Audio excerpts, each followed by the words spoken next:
anak-anak. Apa kabar kalian semuanya? Ibu harap kalian dalam keadaan sehat.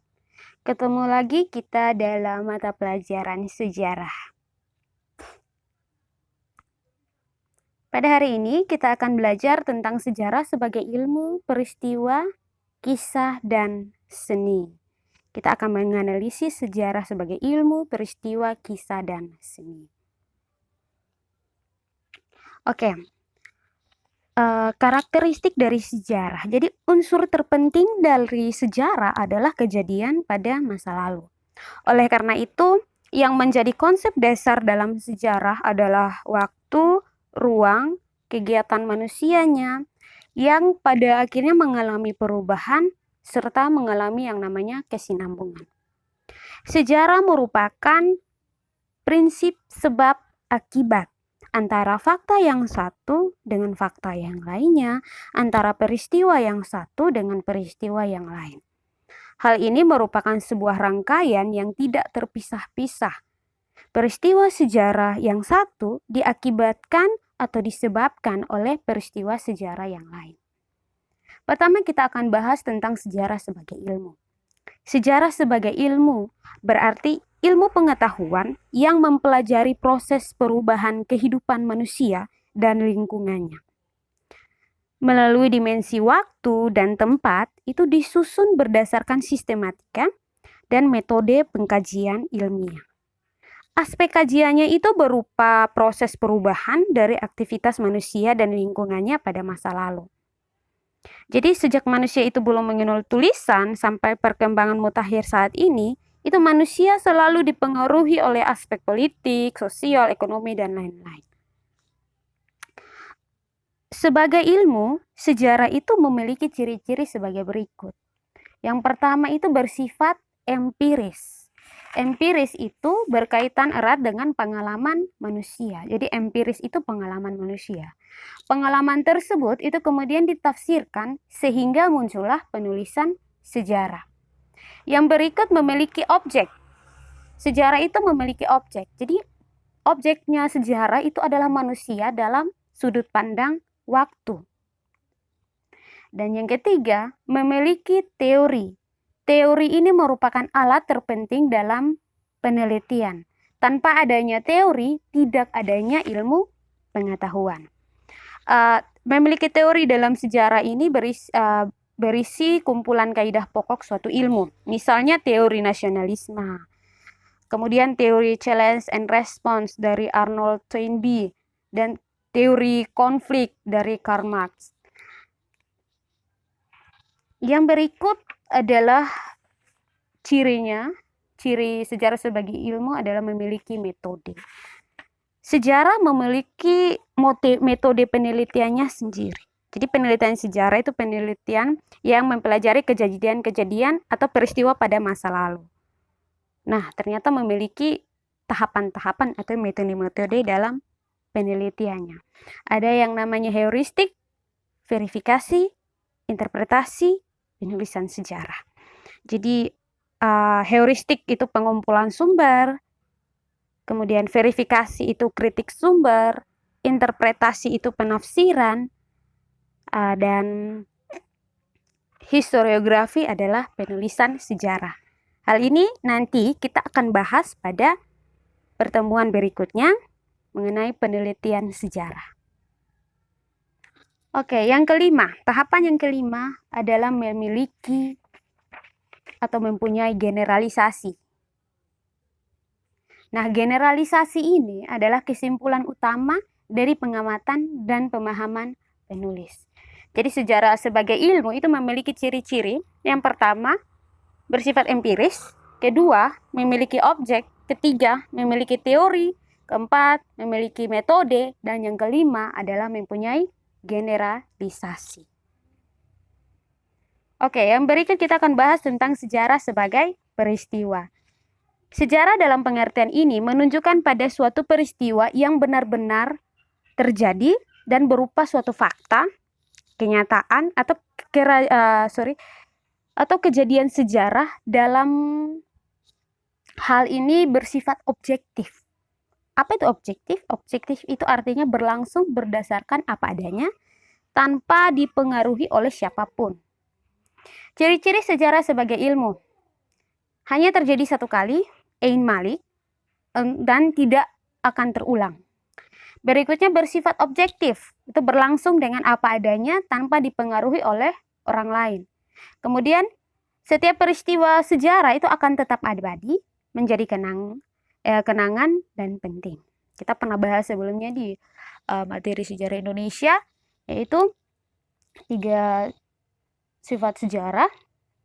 Sejarah itu bersifat unik, terjadi satu kali, penting, menjadi momentum, kemudian abadi, itu dikenang sepanjang masa.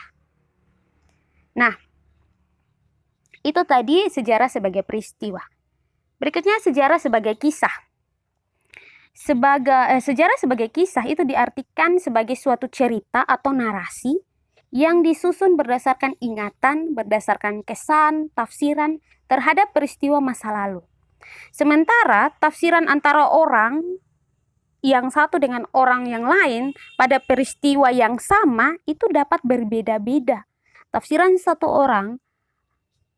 antara satu orang dengan satu orang atau 2 orang itu pasti memiliki tafsiran yang berbeda-beda. Nah, untuk itu dibutuhkanlah metode analisis dan pendekatan tertentu berdasarkan jejak-jejak sejarah yang ditinggalkan. Sehingga akan didapatkan kisah sejarah yang dapat dipertanggungjawabkan. Jadi dengan demikian sejarah sebagai peristiwa itu dapat dijadikan sumber sejarah sebagai kisah. Jadi sejarah sebagai kisah itu adalah hasil rekonstruksi atau pengisahan kembali suatu peristiwa sejarah. Kemudian hasil rekonstruksi ini itu tidak akan sama persis dengan peristiwanya sendiri. Karena apa? Karena bisa bersifat subjektif. Dan yang berikut, hal ini itu dipengaruhi dengan ketersediaan sumber-sumber sejarah, di mana dipengaruhi juga dengan hasil interpretasi atau hasil penafsiran dari para sejarawan. Ciri-ciri sejarah sebagai kisah, yang pertama, subjektif, pemahaman orang, ya, pandangan orang. Yang kedua itu merupakan hasil karya atau ciptaan dari seseorang. Yang ketiga, memiliki proses keberlanjutan. Artinya bahwa suatu peristiwa sejarah hanya terjadi satu kali kisahnya, kemudian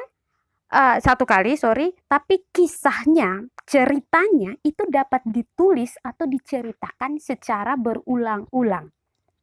Jadi itu adalah ciri-ciri dari sejarah sebagai kisah. Bersifat subjektif, merupakan hasil karya atau ciptaan seseorang, dan memiliki proses keberlanjutan, dapat dikisahkan atau dituliskan kembali. Berikut sejarah sebagai seni.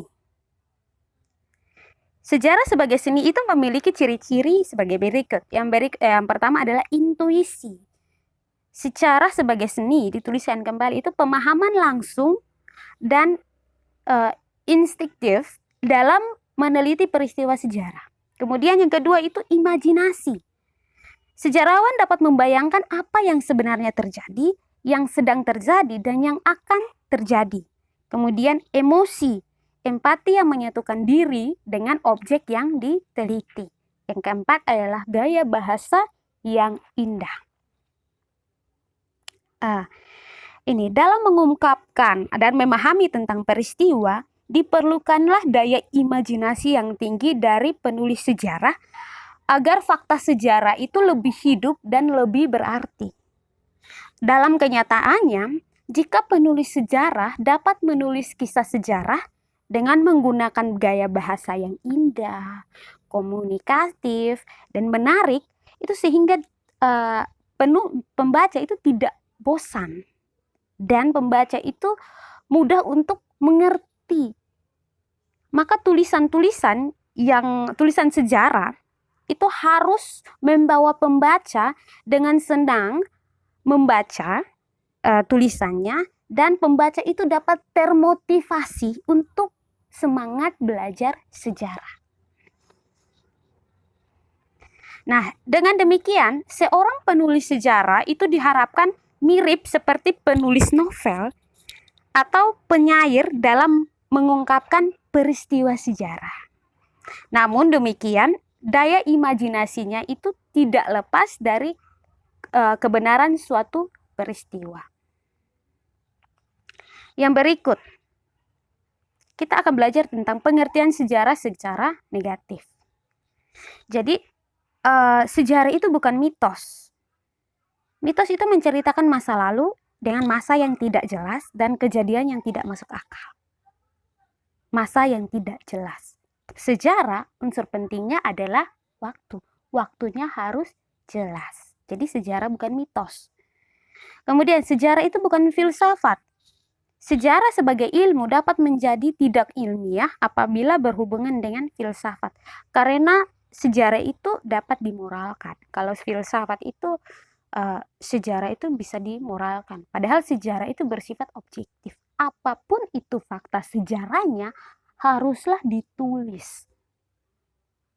Walaupun fakta sejarahnya itu baik ataupun buruk, semuanya harus ditulis.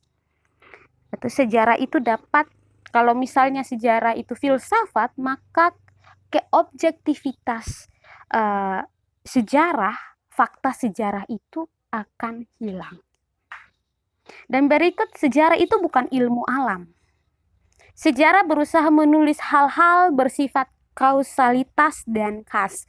Kausalitas itu adanya hubungan sebab akibat. Dan sejarah bukanlah sastra.